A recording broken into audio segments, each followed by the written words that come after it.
Não sei, mas sei que a experiência é certo, vai nos transformar. E quando você olha em volta, há tudo pra gente aprender. São muitos caminhos no mundo e existe um só pra você. Eu sou sua nova experiência, a essência da evolução.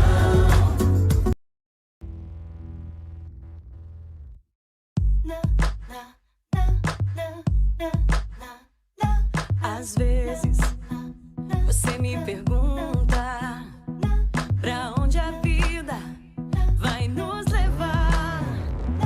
Não sei, mas sei que a experiência é certo, vai nos transformar. E quando você olha em volta, há tudo pra gente aprender. São muitos caminhos no mundo e existe um só pra você. Eu sou sua nova experiência, a essência da evolução. Eu sou a pergunta e a resposta. Eu sou a transformação.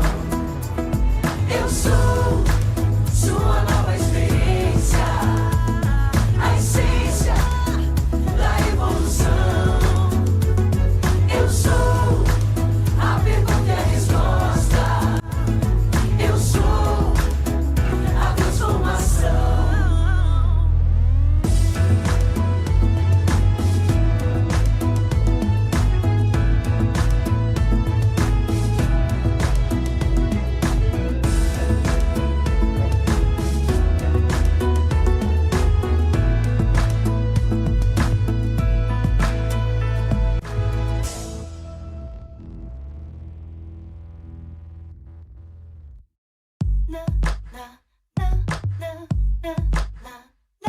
Às vezes você me pergunta pra onde a vida vai nos levar.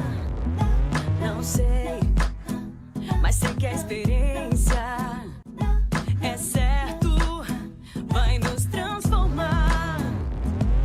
E quando você olha em volta, há tudo pra gente aprender. São muitos caminhos no mundo e existe um só pra você.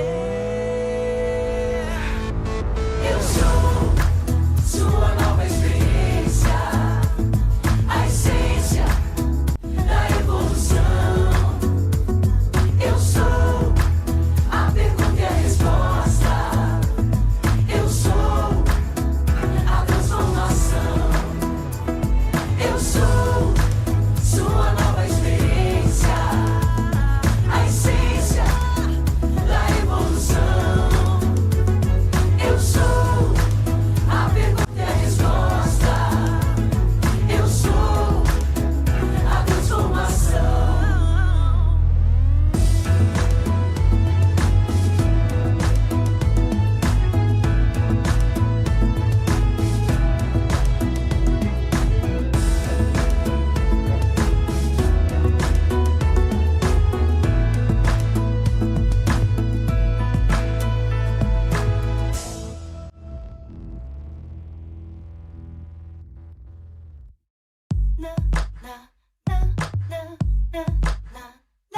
Às vezes você me pergunta pra onde a vida vai nos levar. Não sei, mas sei que a experiência é certo, vai nos transformar. E quando você olha em volta, há tudo pra gente aprender. São muitos caminhos no mundo e existe um só pra você.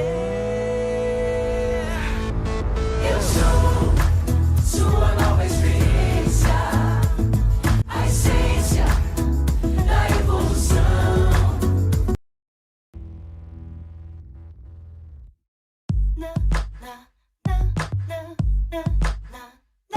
Às vezes você me pergunta pra onde a vida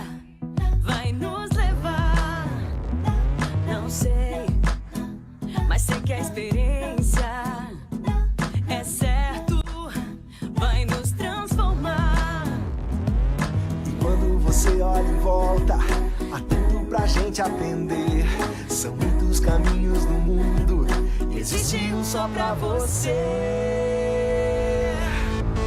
Eu sou sua nova experiência, a essência da evolução. Eu sou a pergunta e a resposta. Eu sou a transformação. Eu sou sua nova experiência, a essência da evolução. Eu sou a pergunta e a resposta. Eu sou a transformação.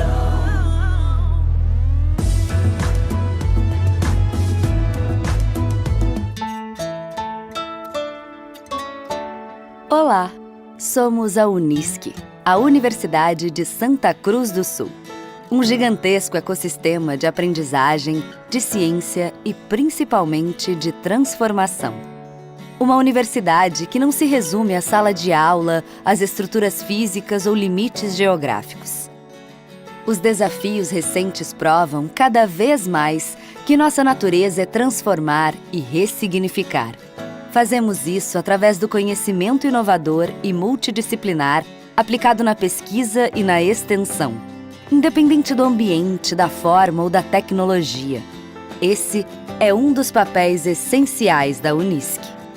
Iniciamos nosso protagonismo na década de 60 e, quando nos tornamos universidade em 1993, nos transformamos e evoluímos junto à sociedade, seus anseios e suas necessidades. Expandimos nossos espaços e chegamos a 5 municípios: Montenegro, Venâncio Aires, Capão da Canoa e Sobradinho. Alcançamos territórios internacionais. Redesenhamos nosso papel enquanto universidade, nosso propósito e a nossa missão. Sou o que move, o que transforma, asas pro voo, eu sou o chão. Mudanças fazem parte da nossa história. Hoje, com cada vez mais celeridade e respostas rápidas às transformações do mundo. Isso resultou numa reinvenção na Unisc, uma nova formação que qualifica os estudantes para encarar os desafios complexos do futuro. Cidadãos criativos, solidários e éticos, preparados para cenários práticos e teóricos, com criticidade, protagonismo e empreendedores da transformação. Eu sou a busca da verdade, sou estudante, sou professor, sou vizinhança, sou a cidade, sou engrenagem, sou motor. Somos um ambiente de experiências e transformação, um espaço de ensino e aprendizagem, um lugar de produção do conhecimento, de ciência, de inovação e de tecnologia. Um espaço de protagonismo, de diálogo constante, de convivência com as diferenças, de pensamento crítico, de ética e de evolução. Somos o que move, o que transforma. Somos a Unisc. Eu sou Unisc, sou você, eu sou cada um de nós. Unisc, experiência que transforma.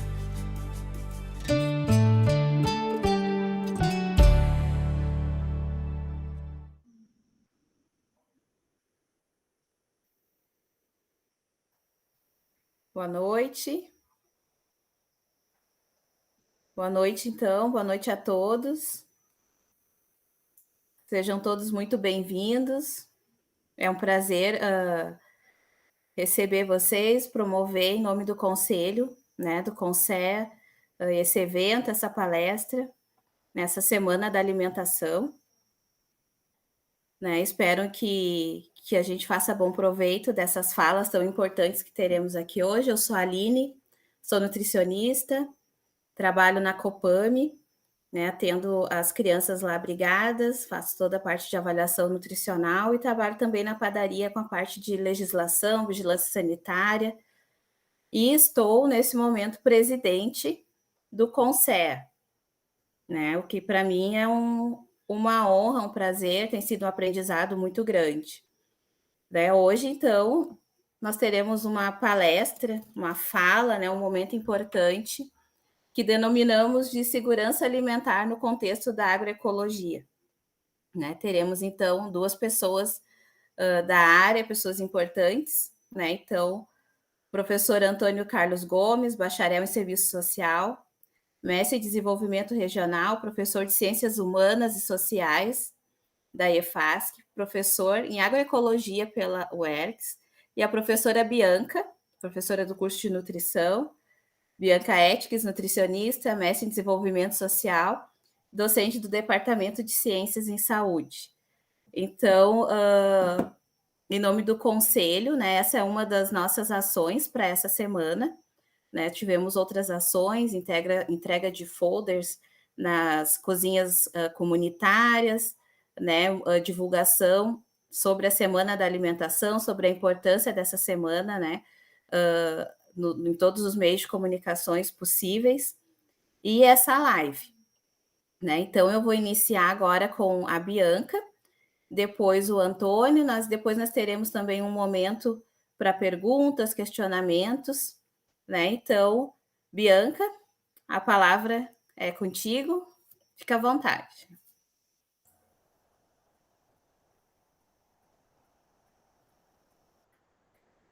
Boa noite a todos e todas, né, que nos acompanham.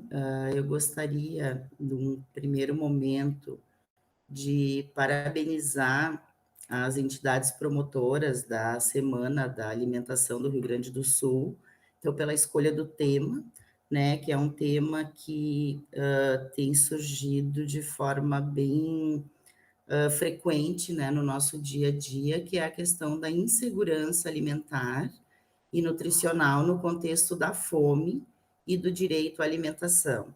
Então, esta semana, então, é um momento então, que estão ocorrendo, né, diversas atividades no Estado, e ela culmina, né, no dia 16, que é comemorado o Dia Mundial da Alimentação. Eu vou colocar aqui a apresentação.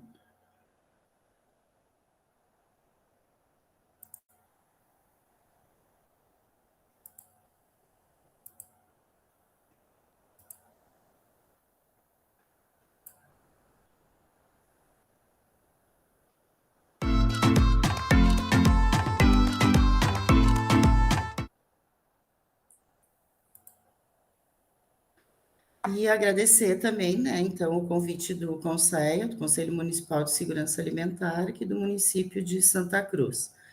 E a minha fala, ela vai ser breve, né, mas eu inicio, então, trazendo o conceito de segurança alimentar e nutricional, então, a SAN.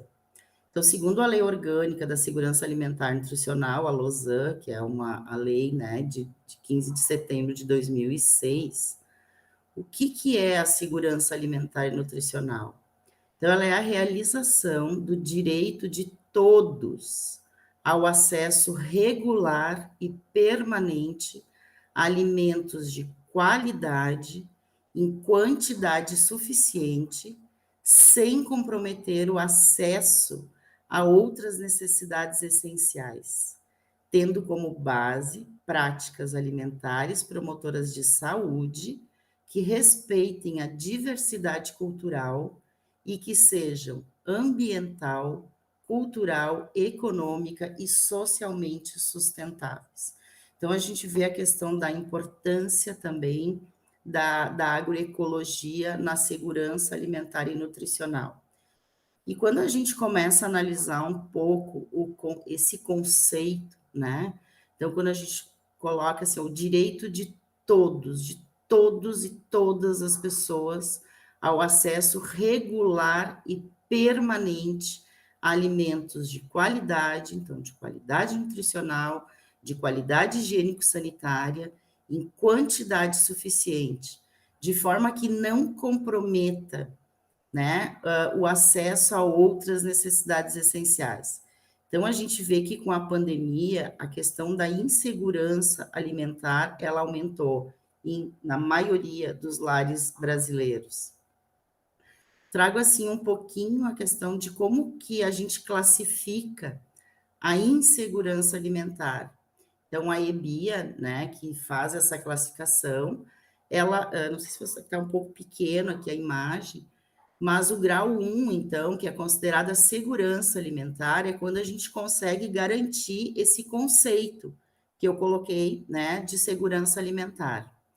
O grau 2 é quando a gente tem uma insegurança alimentar leve, quando já existe uma preocupação, né, ou uma incerteza quanto ao acesso aos alimentos. Então, as pessoas, elas se alimentam hoje, ou se alimentam hoje ao meio-dia, e elas não têm a garantia, elas têm uma preocupação se elas vão conseguir se alimentar no dia seguinte ou no turno seguinte.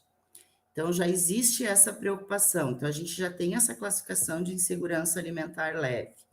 A insegurança alimentar moderada é quando já existe as pessoas começam a diminuir uma redução da quantidade de alimentos, principalmente dos adultos. Então, a alimentação das crianças, ela não é, né, nessa classificação, nesse grau, ela ainda não é comprometida, mas os adultos, eles começam a se alimentar em menor quantidade, né? E também em espaços de tempo maiores para garantir a alimentação das crianças. E o grau 4, que é a insegurança alimentar grave, é quando existe uma redução tanto da quantidade, da qualidade dos alimentos, que é o que a gente considera como a fome propriamente dita. Eu trago aqui um pouco, assim, acho que é mais como reflexão para a gente saber, assim, ó, o que nós estamos vivendo hoje, né? Então, porque a gente tem falado tanto da fome, mas o que a gente tem de dados concretos? Que números são esses, né? De onde que a gente parte? Então, eu trago resultados do Inquérito Nacional sobre Insegurança Alimentar no contexto da pandemia, que ele foi realizado com 2.180 domicílios nas 5 regiões do Brasil, tanto em áreas urbanas quanto áreas rurais, e ocorreu, então, essa pesquisa entre 5 e 24 de dezembro de 2020. E aí, quando a gente vê os dados, né, então, o que essa pesquisa traz de resultados? Então, eles traz a questão do conceito também, então, da segurança alimentar. Então, quando a pessoa ela não tem um acesso pleno e permanente a alimentos, e a pesquisa trouxe, né, então, que a gente tem mais da metade da população brasileira, ela está em algum nível de insegurança alimentar. Então, nos variados níveis, no leve, no moderado ou no grave. E a insegurança alimentar grave, ela está afetando, né, isso em 2020, a gente não tem dados mais recentes, 9% da população. Ou seja, então nós estamos falando de 19 milhões de brasileiros que estão passando fome. Então, os dados são do Inquérito Nacional sobre a Insegurança, ele é desenvolvido, né, então, pela Rede Brasileira de Pesquisa em Soberania e Segurança Alimentar, a Rede Pensan, como parte do projeto, então, o VigiSan. Então, pensando neste número, né, 19 milhões de brasileiros que estão enfrentando a fome no dia a dia. Então, esses resultados, eles mostram que nos 3 meses anteriores à coleta de dados, apenas 44,8% dos lares tinham seus moradores ou moradoras em situação de segurança alimentar. Então, é extremamente grave, porque significa que mais da metade, né, 55,2% dos domicílios, eles estavam convivendo com algum grau de insegurança alimentar. Então, em números absolutos, 116,8 milhões de brasileiros, eles não tinham um acesso pleno e permanente a alimentos.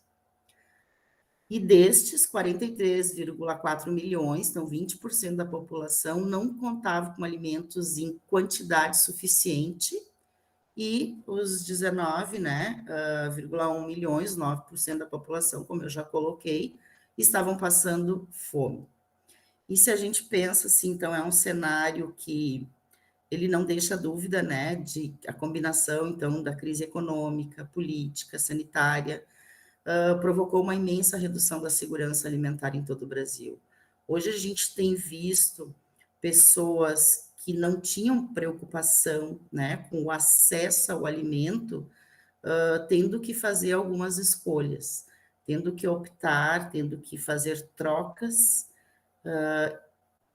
entre, né, assim, escolher os alimentos que vai conseguir comprar para consumir.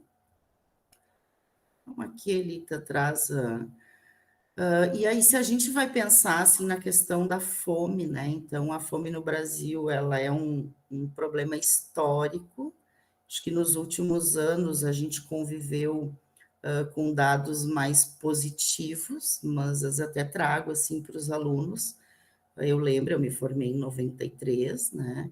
Então, a fome, ela ali, a gente, naquele período, a gente estava com 32 milhões de pessoas, né, que passavam fome. E a gente tem visto essa fome aumentar. Então, a gente teve um período que a gente conseguiu combater. Então, entre 2004 e 2013, então, a gente teve os resultados da estratégia do Fome Zero, então, aliada a políticas públicas de combate à pobreza e à miséria, a gente conseguiu ver números menores.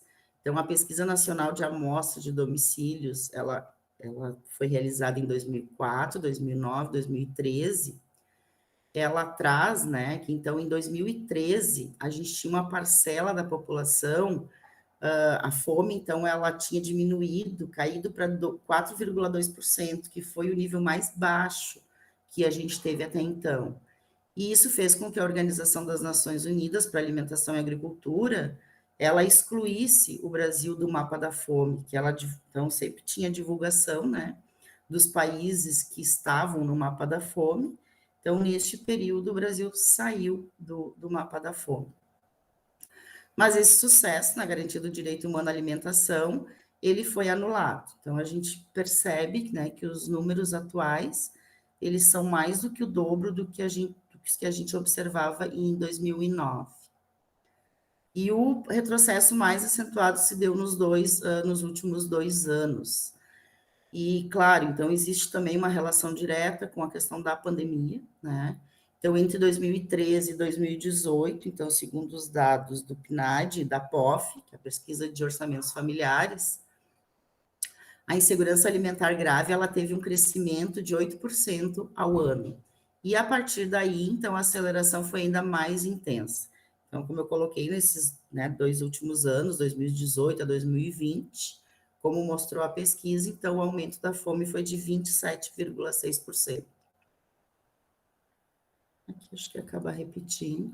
Então, aqui a gente consegue ver, né, nesse gráfico, que em 2004 a gente tinha uma população de 64,8% da população, então ali a gente vê pelas cores, estavam, né, em segurança alimentar, e aí esse percentual ele foi aumentando até a gente chegar ali em 2013 com 77,1% da população, e a partir daí, então, ele foi diminuindo, sendo que, então, esse inquérito do Vigisan de 2020 mostra que apenas 44,8% da população brasileira está, né, em segurança alimentar. E, ao mesmo tempo, a gente percebe, então, a insegurança alimentar, ela vai crescendo, né, mesmo que seja a leve, mas a gente vê que pessoas que não tinham essa preocupação, né, com o alimento, com será que eu vou ter o que comer amanhã, né? Será que eu vou conseguir me alimentar durante esta semana ou este mês? Passaram a ter esta preocupação. E também o que essa pesquisa traz, né? Então, a gente vê que a insegurança alimentar ela cresceu em todo o país, mas a gente percebe as desigualdades regionais. Então, nós aqui na região sul e sudeste, então, temos, né, um menor percentual, mas mesmo assim ele é muito significativo. E aí a gente tem as regiões nordeste e norte, são as que são mais afetadas pela fome. A gente poderia fazer um levantamento, a gente não tem esses dados, mas se a gente pegasse o próprio estado do Rio Grande do Sul, né, e um pouco até as nossas micro-regiões aqui, a gente conseguiria mapear, né, espaços geográficos específicos onde a gente encontra pessoas, o maior percentual de pessoas em insegurança alimentar. E o que chama atenção também nessa pesquisa, como ela levantou dados, né, então, tanto da população urbana quanto da população rural, o que se percebe é que o percentual da população rural, ele é maior, né, em termos de insegurança alimentar. E aí eu digo, é meio uma dicotomia, né, porque quando a gente pensa, bom, a população rural é aquela que produz o alimento, como que ela não tem essa garantia, não está conseguindo se alimentar, não tem esse acesso ao alimento. E aí a gente pode ter várias, né, possibilidades, enfim, suposições, então, relacionando com as próprias questões das políticas públicas, né, o próprio PNAE, então, o Programa de Alimentação Escolar, ele comprava, né, os alimentos da agricultura familiar para distribuir para as escolas. Então, durante a pandemia, então, a gente teve todo esse período, um período longo, em que as escolas ficaram fechadas, e nem todos os municípios, alguns municípios eles mantiveram a compra, né, da agricultura familiar, outros não, outros compraram muito menos, então a gente tem também agricultores ali que não tinham para quem comercializar esses produtos. E, consequentemente, uma diminuição da renda e do acesso. E também, né, ela traz, assim, questões da questão do gênero, da cor e grau de escolaridade. Então, 11,1% dos lares chefiados por mulheres estavam enfrentando a fome, 10,7%, então, chefiados por pessoas pretas ou pardas, também estavam num nível de insegurança alimentar muito maior, e 14,7% dos lares chefiados por pessoa com baixa escolaridade. Então, a gente vê a questão do investimento em educação também, né? Então, pessoas com baixa escolaridade, elas estão mais suscetíveis à insegurança alimentar. E a insegurança alimentar, então, ela pode ter avançado também entre as pessoas que não se encontravam, né, em condição de pobreza, que não se encontram em condição de pobreza.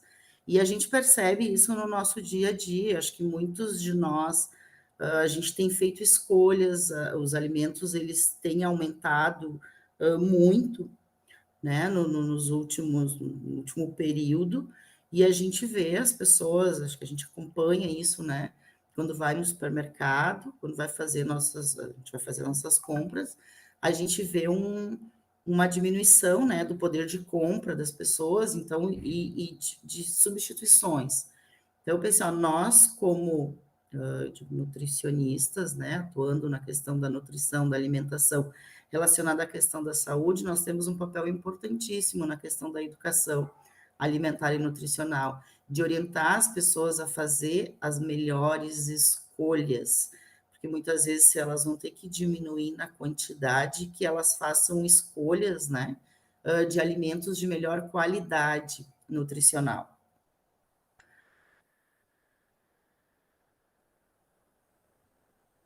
E aí, então, a pesquisa, né, ela traz a questão, né, então, os números sobre a fome no Brasil, eles são alarmantes, se a gente pensar que mais da metade da população brasileira se encontra em algum grau de insegurança alimentar. Então, eles, né, trazem, olhem para eles, né, não desvie o olhar, o desafio é de todas e de todos nós. Então, essa é a reflexão, né, que eu trago. O que nós podemos fazer enquanto Conselho também Municipal de Segurança Alimentar, enquanto indivíduo, né, o quanto cada um de nós consegue contribuir para diminuir esta questão da fome.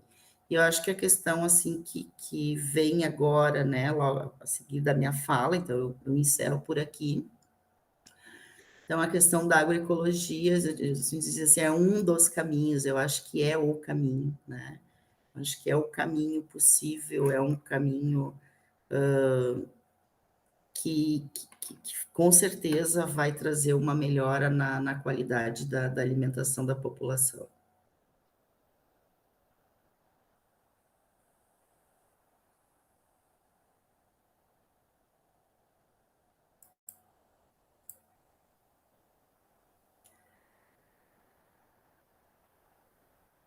Gostaria de agradecer, né, então a possibilidade, a oportunidade, né, de trazer esses dados. Eu acho que a gente precisa refletir sobre eles.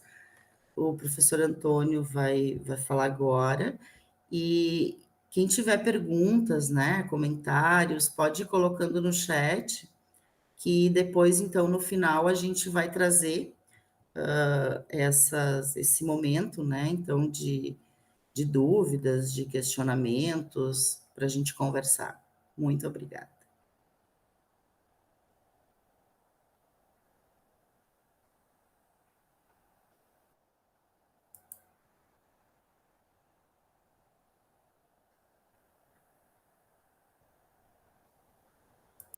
Olá, boa noite. Eu gostaria de agradecer, então, ao convite da Aline, da Bianca, do Consea de Santa Cruz do Sul, que, então, me convidou para trazer aqui uma abordagem que, para mim, tem um significado muito grande, assim, pelo trabalho diário que a gente tem feito, né, na Escola Família Agrícola de Santa Cruz do Sul. Então, eu me chamo Antônio Gomes e trabalho na Escola Família Agrícola de Santa Cruz do Sul há 12 anos, já desde a sua fundação. E nós trabalhamos com jovens filhos e filhas de agricultores familiares. É justamente um segmento, né, da sociedade que tem na sua essência, na sua história, na sua condição de existência, a produção de alimentos. Por isso o significado, né, da nossa fala, e eu me coloco aqui como quem está justamente, né, dentro desse processo de educação do campo com a agricultura familiar. Eu me considero podendo falar a partir também desta referência, e por isso a importância, né, de estar aqui com vocês. Parabenizar pela Semana da Alimentação, pelas atividades todas que estão sendo feitas, não é só essa de hoje, né, existem outras atividades acontecendo, e, sem dúvida, muito importante, ainda mais no atual momento que a gente vive. Né? Nós vivemos, a professora Bianca acabou de apresentar dados que são muito importantes, muito significativos, assustadores, indignantes, eu diria, né? Ainda mais num país como o Brasil, com as condições que tem, né? Especialmente para a questão da produção de alimentos. Então, agradecer e dizer o quanto é importante essa semana estar acontecendo, e esses momentos, né, de a gente parar para pensar sobre uma condição essencial da nossa vida, que é a alimentação, uma condição primordial, né, vital. Eu vou projetar aqui uma apresentação para a gente ir conversando, e eu reforço que a gente pode depois ter alguma pergunta, alguma questão que não ficar bem resolvida, a gente pode ir conversando.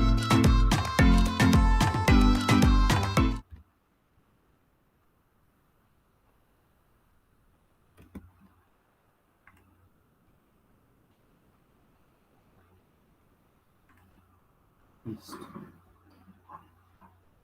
Então eu começo a minha reflexão mais ou menos como eu começo com os nossos estudantes em sala de aula, e aliás muitos deles certamente estão aqui nos acompanhando, devem lembrar que a gente começa com uma pergunta muito elementar, né? O que é alimento? Porque para quem tem alimento, essa pergunta é muito elementar. Ela é muito quase que sem sentido, né? O que é alimento? Porque a gente não se pergunta sobre isso, porque a gente tem, né? Na condição das pessoas que têm acesso ao alimento, onde isso não é uma preocupação diária, essa pergunta se torna talvez até desnecessária, né? Mas ela é necessária na medida em que a gente percebe que o alimento não existe para todo mundo, né? Como foi apresentado recentemente. E o alimento, ele adquire uma simbologia muito grande nesse sentido, quando ele não existe, mas também se a gente for pensar nele em outros aspectos, no alimento enquanto questão cultural, a questão social, as pessoas se encontram, né, em função da comida, em função do alimento, as questões culturais, históricas. Então, essa pergunta se faz, ela é boa para começar uma reflexão sobre alimentação, para a gente poder pensar naquilo que às vezes passa batido no dia a dia, né? Então eu faço essa questão e em seguida eu pergunto: o alimento é um direito fundamental do ser humano? Essa aqui é uma afirmação e ao mesmo tempo uma pergunta. Quando a gente faz a pergunta, o alimento é um direito fundamental do ser humano? A primeira resposta imediata é que sim, porque sem alimentação, uma série de outras consequências acontecem na nossa vida, na questão da saúde, e nas questões sociais, enfim, isso precariza a vida ao ponto da gente não tendo acesso ao alimento morrer de fome. Quer dizer, o alimento deveria ser um direito fundamental em qualquer sociedade que preze, né, o mínimo pela dignidade humana. No entanto, a gente sabe e vem observando que essa afirmação não se faz na prática do dia a dia. Embora ela já esteja, desde 1948, contida dentro da Declaração Universal dos Direitos Humanos. Dentre os artigos, são 30 artigos, o 25º está dizendo que toda pessoa tem direito a um nível de vida suficiente para lhe assegurar e a sua família a saúde, o bem-estar, principalmente quanto à alimentação, e aí as demais questões, vestuário, alojamento, a assistência médica, enfim, mas a alimentação está ali, presente como um direito fundamental dentro da Declaração Universal dos Direitos Humanos, que é um documento a nível mundial, né, desde 1948. A gente tem também na nossa Constituição Federal, no seu artigo 6º, está dizendo que são direitos sociais a educação, a saúde, a alimentação, o trabalho, a moradia, o transporte. Detalhe para a alimentação ter sido incluída no artigo 6º da Constituição Federal de 88 apenas em 2010, a partir de uma emenda constitucional. Não estava na primeira redação desse artigo, na primeira redação da Constituição, e passou a constar nesse artigo 6º, mediante uma emenda constitucional, fruto de uma pressão, de uma mobilização, de uma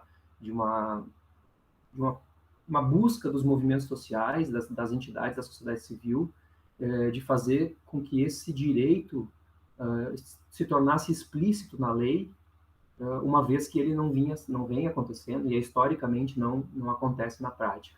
Então, essa tentativa de colocar na letra da lei como uma busca de que ele, enfim, possam haver ações governamentais, ações de políticas públicas que deem conta de garantir esse direito. Portanto, eu repito a pergunta até como uma forma de ênfase, né? O alimento é um direito fundamental do ser humano.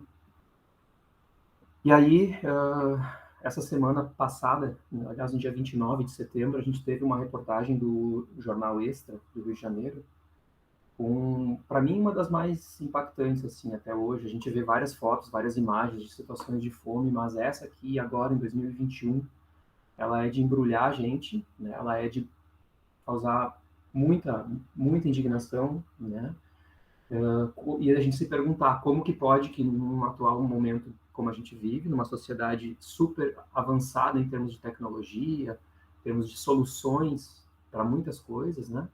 A gente ainda assista a situações como essa aqui, de pessoas buscando restos, né, de carne, enfim, num caminhão que está levando isso para um outro uso que não o uso da alimentação. Essa carne que já não é mais disponível para alimentação, ela está sendo levada para a indústria, para um outro tipo de processamento que não alimentação, e mesmo assim as pessoas acabam se colocando nessa condição por uma necessidade.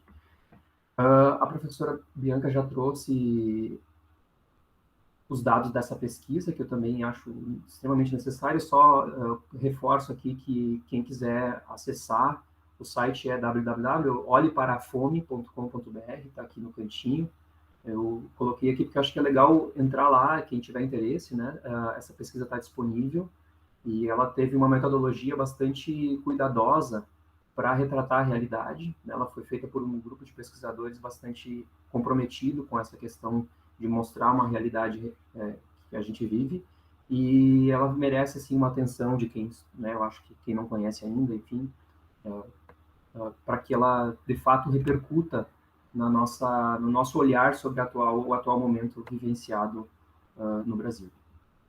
Eu só também destaco só essa questão do gráfico, que também já foi apresentado aqui, e não me demoro muito nele, mas só para a gente retratar que a evolução, houve um decréscimo na questão da insegurança alimentar, a professora Bianca já falou isso, mas nós estamos retomando patamares já de 2004, né? Se a gente for usar hoje essa linha vermelha que representa a insegurança alimentar grave, ela está em 9%, quando em 2004 era 9,5%, tendo chegado a um patamar mínimo de 4,2% em 2013. Então, a gente conseguiu, teve um esforço, e isso é explicado por um conjunto de políticas públicas que foram nesse caminho, e que atualmente a gente vê um retrocesso, enfim, uma descontinuidade nessas políticas, agravado ainda mais, obviamente, pela pandemia, mas não só por isso.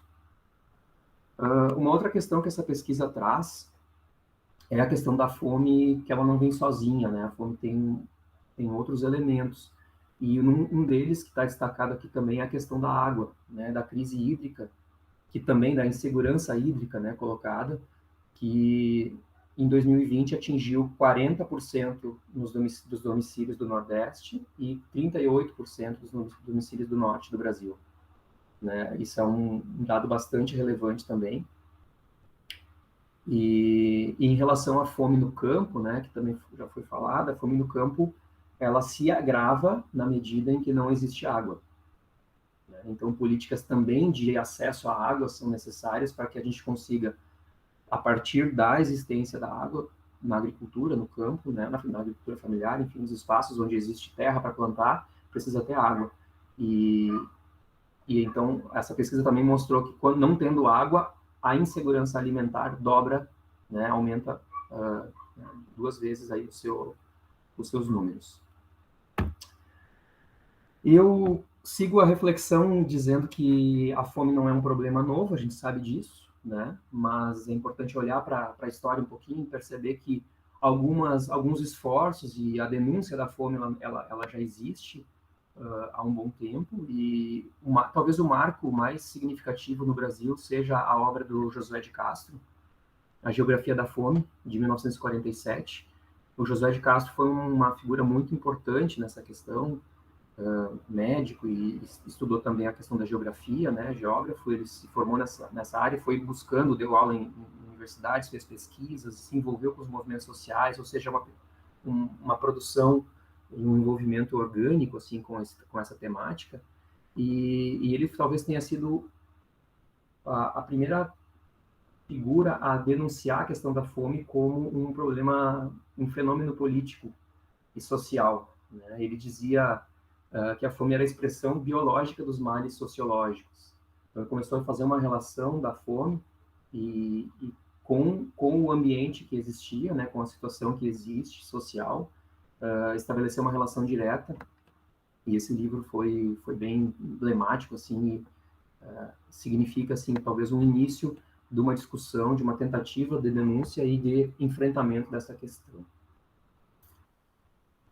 Outra figura emblemática também, quando a gente fala da questão da fome, né, a professora falou antes de 93, né, dos 32 milhões de brasileiros, em 93, está aqui né, uma ação ou ações, né, coordenadas que eram feitas a partir da figura do Betinho, que são bastante simbólicas também nesse enfrentamento da fome feito no Brasil, e trouxe aqui também para a gente lembrar que, né, esse processo ele tem uma continuidade, e ele é feito também de avanços e retrocessos, e ele é feito de uma certa disputa, né, de como fazer, de quais os caminhos e de quais os interesses que vão prevalecer quando se trata de política pública de enfrentamento da pobreza e da fome. Em se tratando de segurança alimentar e nutricional, a fome e a sede não são os únicos problemas, e aí eu começo a falar agora a partir de uma perspectiva da agricultura, né?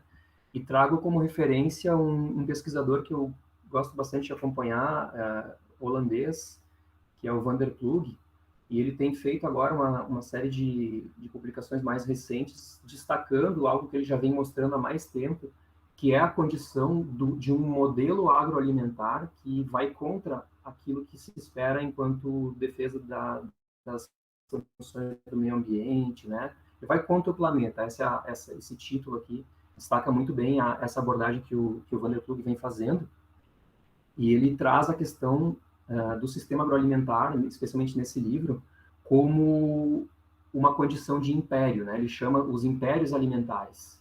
E ele caracteriza esses impérios alimentares a partir do processo de industrialização dos alimentos, né? E isso, de certa forma, dialoga também com a industrialização ou com a modernização da agricultura, né? Tem uma relação direta do avanço das máquinas, dos insumos, para o processo agrícola, sob a prerrogativa do combate à fome, é bom que se diga isso, né?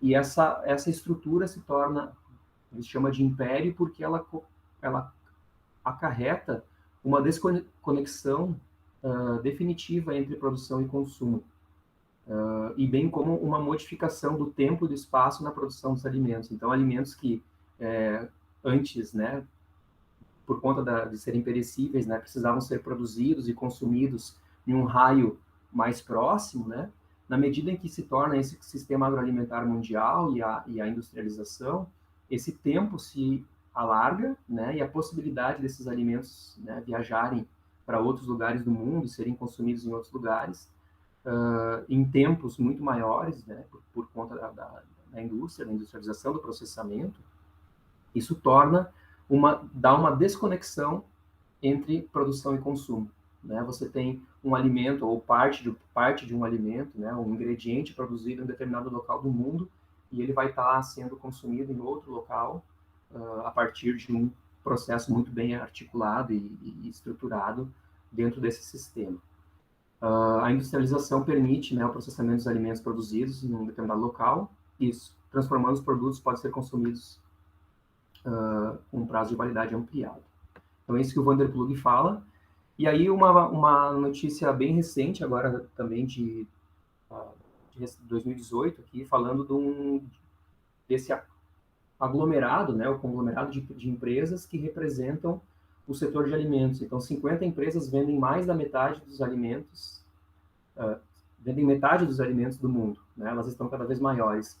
Então, também uma dinâmica do capitalismo atual que vai tornando essas empresas, umas comprando as outras, fundindo, enfim, fazendo uma relação conjunta e se tornando grandes a ponto de você, às vezes, na prateleira do supermercado, apesar de a escolha de uma determinada marca, no final das contas é da mesma empresa, né? E essa é mais ou menos a configuração.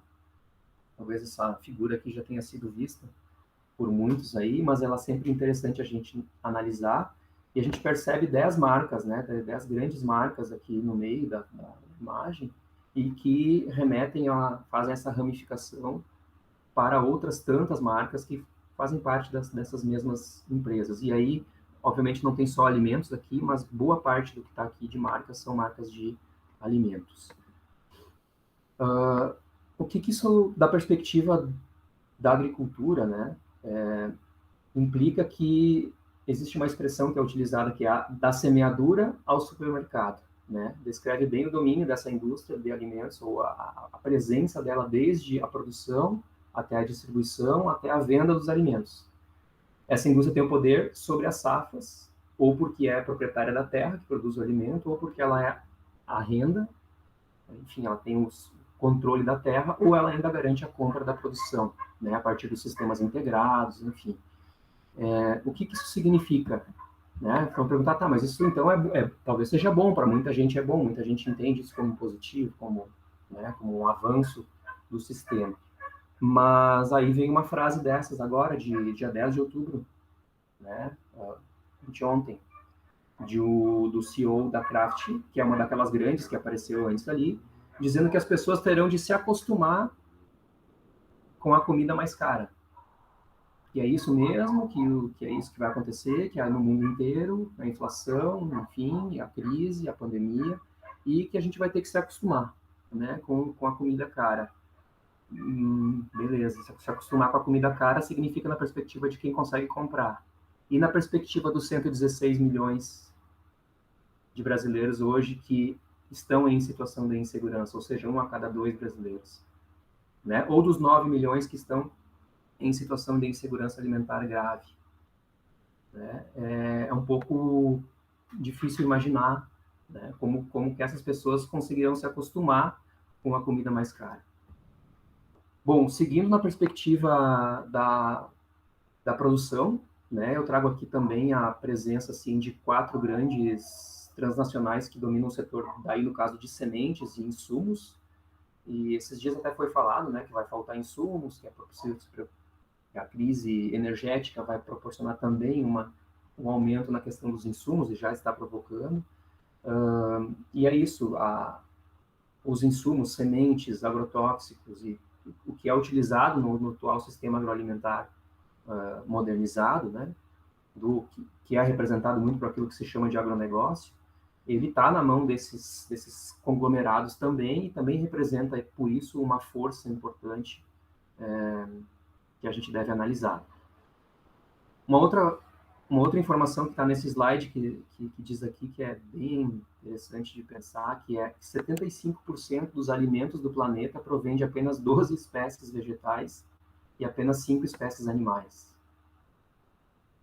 Significa também uma diminuição da diversidade, né, do que se come, e o foco na produção de determinados produtos, que obviamente se transformam em alimento, mas que não respeitam necessariamente a diversidade existente no planeta, né? Somente 12 espécies vegetais e 5 espécies animais. A gente pode imaginar soja, milho, trigo, né, dentro dessas 12 espécies vegetais, certamente e as espécies animais produzidas em grande quantidade a partir dos sistemas também integrados.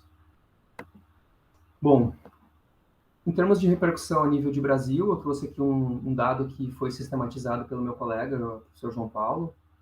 Ele vem acompanhando essa questão a partir da liberação dos agrotóxicos, né, dos venenos, e a gente percebe também que é histórico isso, essa liberação. Agora ela tem se intensificado, mas ela vem de um período mais longo, né, chegando ao total em 21 anos de 4.442 agrotóxicos liberados pelo Estado brasileiro, né, equivalem, se for fazer uma média nesses 21 anos, 211 agrotóxicos por ano. Vale lembrar que esses agrotóxicos, em sua grande maioria, eles, ou boa parte deles, não é liberada nos seus países de origem, né? Então o Brasil também acaba liberando agrotóxicos para utilização aqui, que tem restrição lá no seu país de origem.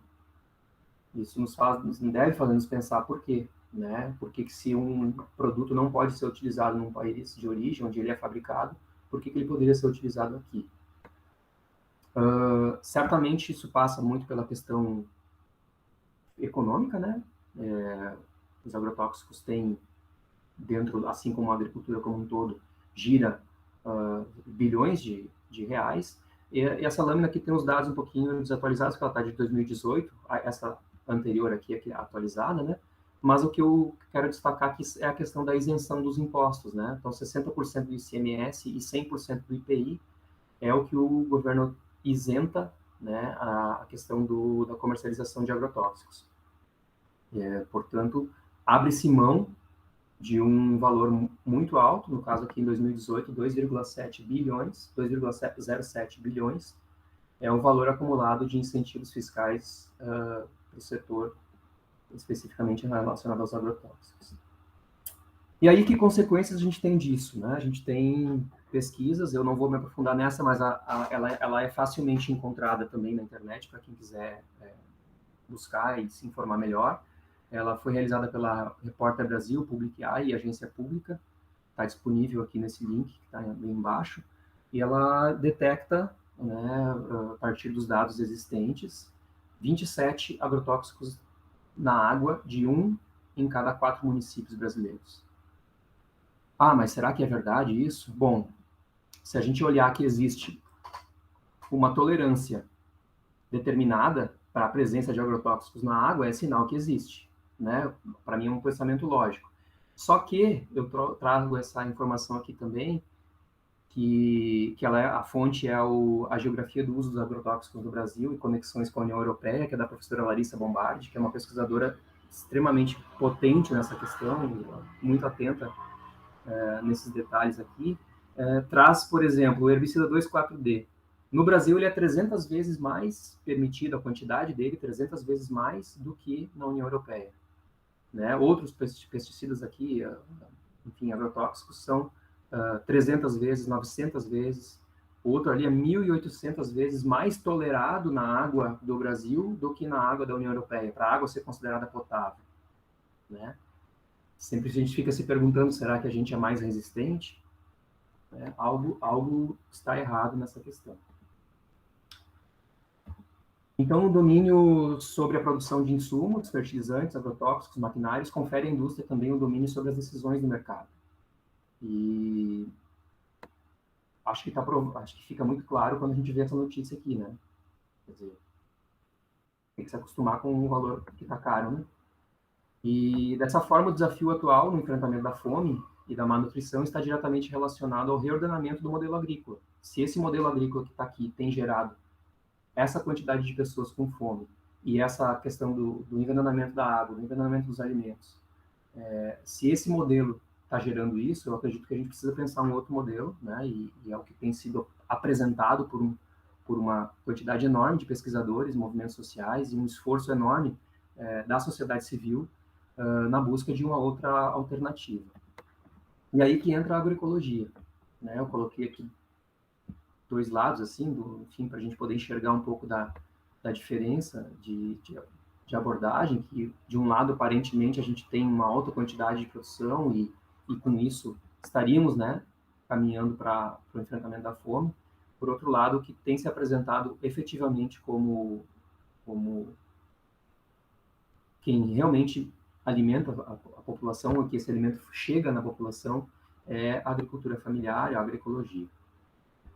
Aqui só rapidamente uma linha do tempo, mostrando um pouco da ideia que entre 1945 até 1970 a gente tinha um foco muito na questão do abastecimento, portanto, se fez um esforço, né, e a modernização agrícola, essa mecanização, enfim, a expansão das áreas agricultáveis, ela foi com o foco no abastecimento, pelo menos essa era a prerrogativa, né, e, no entanto, isso a gente percebe que não foi o suficiente. Da década de 70 para 2000, um foco na assistência, portanto, aquelas ações de acesso à alimentação por meio da sociedade civil, do esforço da sociedade civil, das doações, né, aquelas campanhas que eu mostrei antes do Betinho, enfim, esse foco na assistência, para um momento agora, após anos 2000 e as políticas todas que existem no Brasil, e elas existem mesmo, existe uma lei, foi mostrado já antes, né?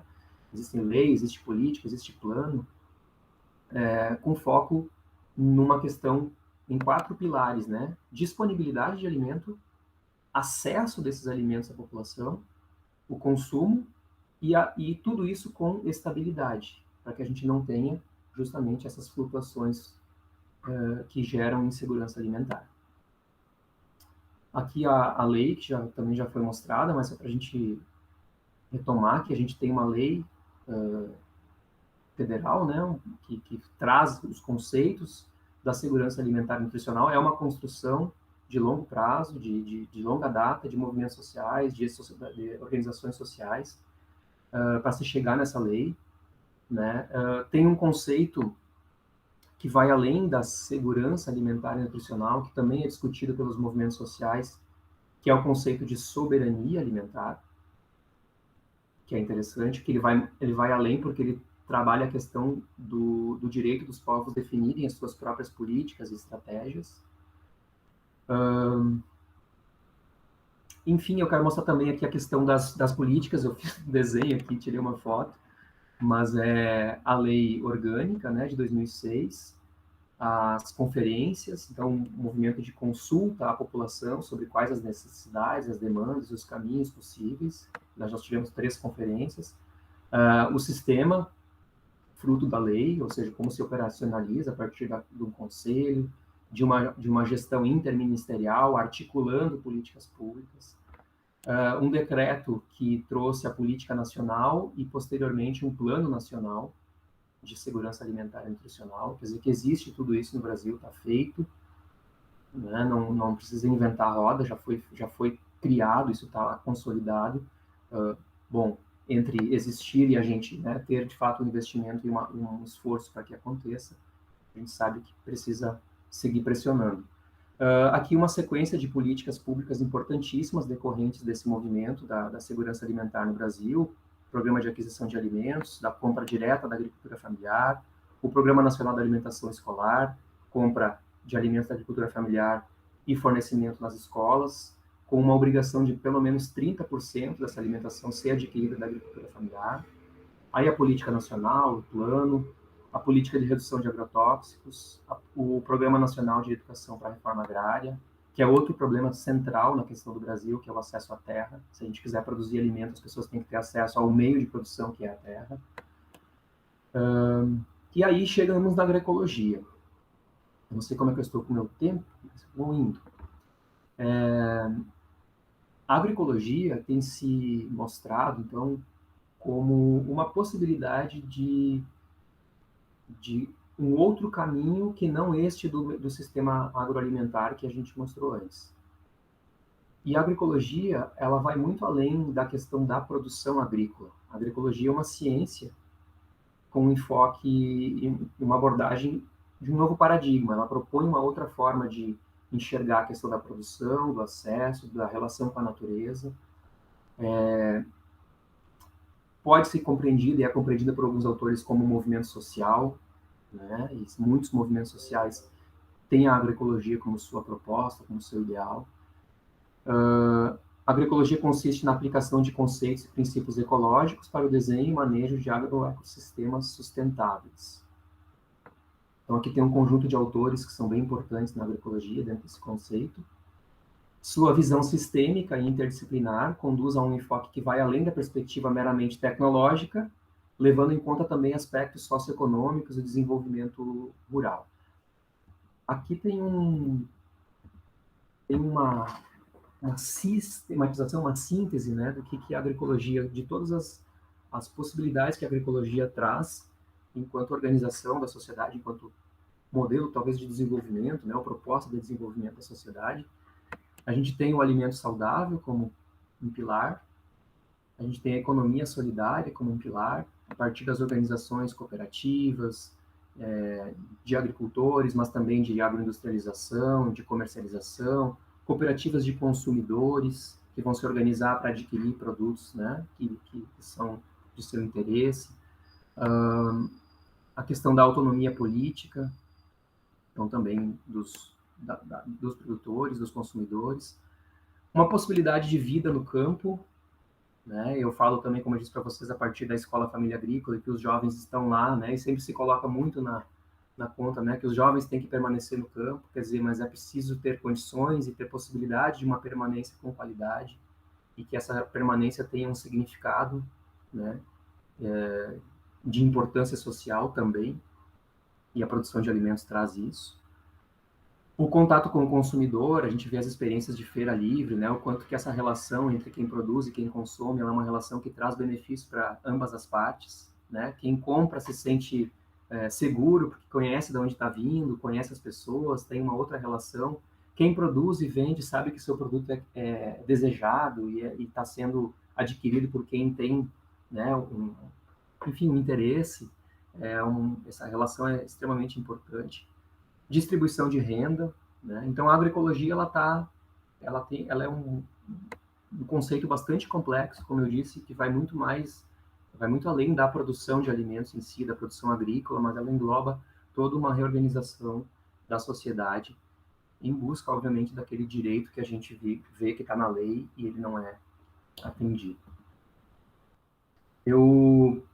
Para encaminhar no encerramento da fala, eu trago algumas experiências do que nós estamos fazendo por aqui, né? Das experiências que a gente tem aqui no Vale do Rio Pardo, na região próxima a Santa Cruz, e uma primeira questão que eu quero mostrar é a articulação em agroecologia do Vale do Rio Pardo, as suas 24 entidades que a compõem, também numa sistematização feita pelo meu colega João Paulo, e na sua tese de doutorado, recentemente defendida também, em 2019, e que contou essa história dessa entidade que nasceu talvez agora mais recentemente, mas ela tem uma história muito maior, porque as entidades que fazem parte têm, né, essa história e trazem para a articulação essa história, pessoas, agricultores e técnicos que se envolvem com a temática da agroecologia há muito tempo, inclusive antes de se chamar agroecologia, né?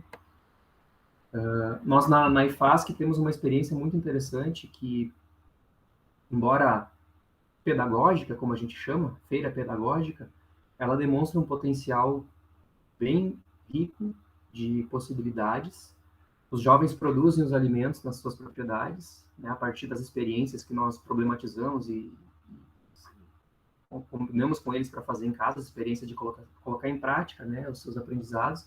Essa produção é trazida para a escola uma vez por semana e é disponibilizada numa feira, então todas as segundas-feiras, para a comunidade que vive no entorno da escola e também para grupos que fazem encomendas, a gente tem um sistema de entregas, então essa feira foi, de certa forma, parada, bloqueada assim pela questão da pandemia, porque nós também paralisamos as nossas atividades na escola, mas nós encontramos uma outra maneira, a partir da articulação com outras entidades, né, e uma delas é a Mitra Diocesana, aqui de Santa Cruz do Sul, que nos propôs comercializar alimentos para os programas sociais que eles têm na Mitra, e então fazer com que esse alimento chegue às populações que necessitam, né? Então a Mitra passou a adquirir, nós organizamos um grupo de estudantes mais próximos da escola para facilitar a questão da logística e nos mobilizamos, então articulação com a UERGS também, com a escola, com a Mitra, né?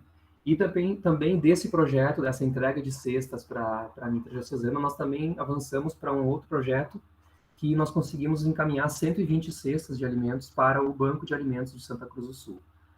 Então, pode parecer pouco, né? Mas, como eu disse antes, é um potencial muito grande assim, de mostrar que quando a gente articula várias entidades, várias pessoas, quando a gente aproxima produtores e consumidores e quando existe um aporte de recursos para isso, a gente tem quem produza, né? Na região do Vale do Rio Pardo, a gente tem uma agricultura familiar bastante presente e capaz de produzir alimentos de muita qualidade, né? E especialmente a partir dos jovens. Por fim, realmente encerrando, eu trago uma frase que o João colocou, inclusive, na sua tese, trazendo a questão dos espaços de esperança. E eu acho que a gente tem construído aqui na agroecologia, no Vale do Rio Pardo, a partir das entidades todas que estão reunidas, trabalhando nessa questão, espaços de esperança. É isso que o João defende na tese. Eu faço questão de trazer porque a gente tem visto isso no dia a dia, né? E essas imagens aqui mostram, né, os jovens envolvidos com a produção de alimentos, felizes, se sentindo não úteis, mas importantes no seu trabalho, né? E fazendo com que esses alimentos cheguem para pessoas em situação de vulnerabilidade, em situação de insegurança alimentar e nutricional, mostrando que sim, a agroecologia é um caminho possível, embora ainda muitos desafios existam, né? E a gente está aí, precisa problematizar eles, mas é importante dizer que sim, nós temos um caminho e a gente acredita muito que a agroecologia é esse caminho. Então, obrigado por enquanto e fico à disposição para que a gente siga conversando.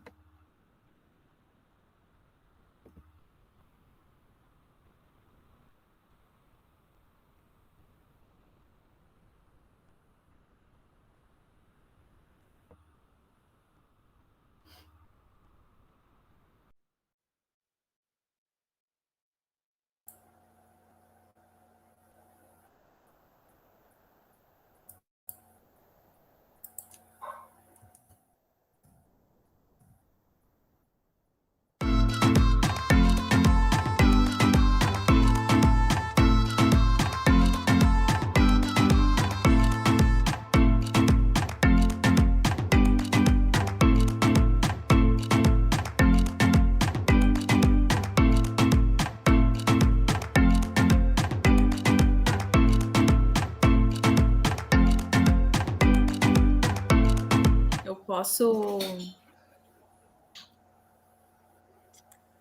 Então, né, muito bom. Eu estou muito feliz com essas duas falas. Eu achei a fala da Bianca interessantíssima, histórica, né, informativa, né, muito clara, né, de fácil entendimento. E a fala do Antônio, o link que ele fez entre a indústria, né, e a agroecologia me deu um start, assim, né, de coisas que às vezes a gente não pensa, a gente não para pensar, a gente pensa nesse assunto de maneira muito, muito separada, muito fragmentada, né, e na verdade é um todo, né, é um assunto único, né, é a questão realmente da produção, né, de quem vai produzir, de quem vai consumir, e às vezes o que a gente vê no supermercado a gente esquece, né, no meio dessa correria, dessa modernização, a gente esquece que o que está ali no supermercado também vem, né, da agricultura, né, também é produzido, então que esses dados possam ser modificados, né, com o tempo, que a agroecologia consiga cada vez mais espaço,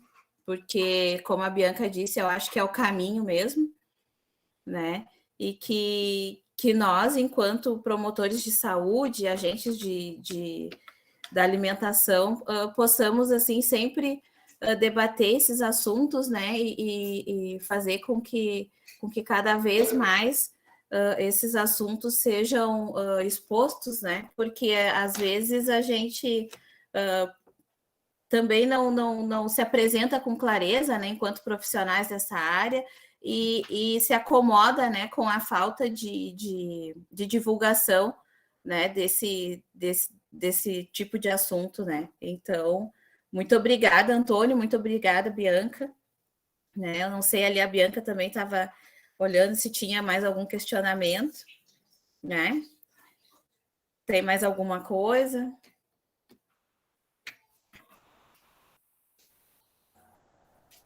O pessoal está acanhado, né? Eu só para comentar, assim, né? Eu acho que isso que o Antônio traz, né?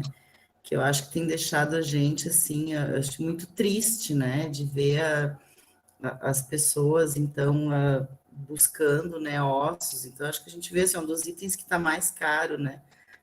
Na questão da alimentação é a carne. E aí eu coloquei para os alunos, assim, de que adianta, né, o Brasil se orgulhar de ser o maior exportador de carne do mundo, se a população brasileira não está tendo acesso, né, à carne. Então, que tipo de orgulho é esse? Que tipo de política é essa, né, que a gente está vivenciando? E, ao mesmo tempo, assim, eu fico pensando o quanto isso é desumano e é cruel quando tu vê mercados vendendo ossos que eram distribuídos, que eram doados, que não são utilizados, né? Que na verdade é uma coisa que eles têm ali, que é jogado fora. E aí eu digo assim, ao mesmo tempo em que a gente está vivendo toda essa situação da pandemia, né, que ainda não acabou, então a gente melhorou muito, né, a questão de números de infectados, e aí eu digo assim, onde é que está a solidariedade, né, dessas pessoas? Aí essas pessoas estão visando o lucro, visando a comercialização de um produto que era descartado, né? Então, e chama assim muita atenção esses dias a questão das redes sociais também. Eu digo, às vezes ler comentário de rede social é quase que um suicídio, né? Mas aí a gente vê assim, então tem a questão dos ossos, a questão de aparas e restos de peixes também está acontecendo, né, em outras regiões do Brasil. E aí eu digo, bom, e aí até nos comentários assim, eu sempre usei, eu buscava, bom, eu buscar como uma opção, né, por uma vontade minha é uma coisa, agora eu eu ser obrigada a usar isso na minha alimentação, se não faz parte do meu hábito, é outra, né? Então, quando a gente fala até questão de aproveitamento integral dos alimentos, uma coisa eu digo, eu vou comer a banana e eu fazer uma receita aproveitando a casca da banana. Outra coisa é eu comer a banana e a outra pessoa ter que comer a casca da banana. Então, eu acho que vem muito nessa questão, né? A questão da segurança alimentar, da qualidade dos alimentos. E, claro, a gente vai lembrando de muitas coisas, né? Acho que quando vem essa questão da indústria, né? Que é muito forte. Então, a gente vê, assim, o guia alimentar da população brasileira, né? Então, ele está sob ataque sempre. Eu digo, a gente precisa ser os guardiões, nós precisamos ser os guardiões desse guia, porque ele está sempre sendo atacado. Por quê? Porque ele fala da questão dos ultraprocessados, ele incentiva, né, o consumo à base da alimentação de alimentos in natura e minimamente processados, e claro que isso incomoda, né, a indústria. E aí a gente vê assim, toda essa situação que as pessoas, como elas diminuiu muito a questão diminuiu a questão do poder aquisitivo, elas acabam optando por alimentos de menor qualidade nutricional, acabam buscando a questão dos ultraprocessados. Então, na verdade, é toda uma questão, assim, né, de que talvez também não tenha nenhum interesse da indústria de melhorar a questão da insegurança alimentar, porque isso meio que obriga as pessoas a buscarem esses alimentos ultraprocessados, né? Então, se pensar, bom, vou tomar um suco natural, que ele é mais caro do que um refrigerante que está sendo colocado, né, à venda. Então, os alimentos ultraprocessados, eles são muito mais baratos, né, do que os alimentos in natura. Então, tem toda essa... É muita coisa, acho que assim, para a gente analisar, né?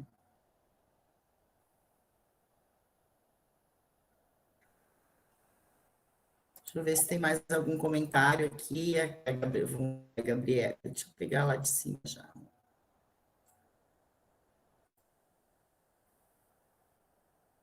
Então, a gente tem aqui do professor João, né? Boa noite, gente. Grande temática e baita fala desse mestre, Antônio Gomes. Vamos aprender muito hoje à noite. Do Evandro, boa noite. Excelentes dados e reflexões do professor Antônio. Uma discussão difícil, mas cada vez mais necessária. A Gabriela, né, achei a palestra bem produtiva, aderiu mais conhecimentos para a nossa formação. A agroecologia se torna muito importante para preservar os recursos naturais.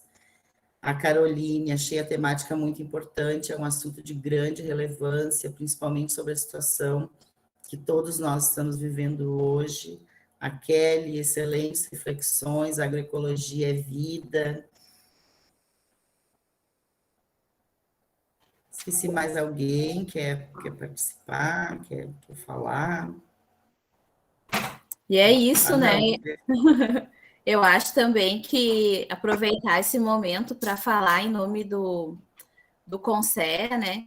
E em nome do CONSEA mesmo dizer que nós, enquanto conselho também municipal, né, possamos, além da Semana da Alimentação, pensar de forma mais equilibrada, né, entre o produtor e o receptor, né? Às vezes a gente também foca muito em quem vai produzir, que é muito importante, mas para quem produz é importante o consumo, né? Então, que nós, enquanto conselho, também possamos, né, olhar mais para essa parte de para quem nós vamos distribuir, né? Não somente assim de forma governamental, né, mas que o conselho consiga no decorrer, né, desses próximos meses agora de pandemia ainda, que a gente consiga pensar naquele, né, no final, né, dessa recepção desses alimentos, né, para que não ocorra esse tipo de coisa como ali das carnes, dos ossos, né? E para que o produtor, né, que tem tanto cuidado com aquilo que está produzindo, consiga distribuir, né, de forma equilibrada, de forma justa, né, o alimento que ele está produzindo. Né? Então, que agradeço aqui em nome do Conselho, né, Municipal de Alimentação, agradeço ao professor Antônio, muito obrigada pela pela fala, pela explicação, pela informação, porque foi muito válida, foi muito útil. Com certeza agregou muito, muito conhecimento a todos que estavam assistindo. A professora Bianca, né, que traz sempre falas pontuais, e eu sempre acho a Bianca muito prática, né, muito assertiva no que ela escolhe falar. Então, fico muito feliz, né, pelo número de pessoas que nós tivemos. Como eu disse, é geralmente a gente tem pouco acesso, né, à divulgação desse tipo de informação. Então, agradeço vocês, muito obrigada. Se vocês quiserem falar mais alguma coisa, fiquem à vontade, tá? Senão a gente pode, né? Mais alguma coisa, Antônio? Sim, eu só gostaria de agradecer também a vocês novamente ao convite, né? Dizer que nós da Escola Família Agrícola de Santa Cruz do Sul, nós estamos à disposição para, né, seguir dialogando sobre essa questão da produção de alimentos, de como a gente pode aproximar nesses mundos que são tão interdependentes, né, de quem produz alimento e quem precisa comer. Quer dizer, a gente tem uma relação aí direta, e aproximar esses dois mundos é um caminho, né, e nós estamos muito dispostos a colaborar nesse processo. Como eu disse, a gente tem lá jovens filhos e filhas de agricultores familiares. Vi que muitos deles estavam aqui pelo chat, pelos boa noite, eu vi que estavam também nos acompanhando.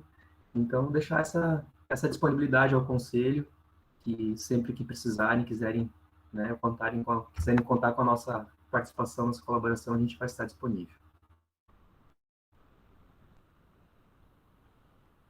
Isso, Bianca. Então, tá bom. Muito obrigada. Boa noite a todos. Né, que possamos ter uma semana da alimentação, uma contínua aí, tudo certinho. Obrigada, tá? Tchau, tchau.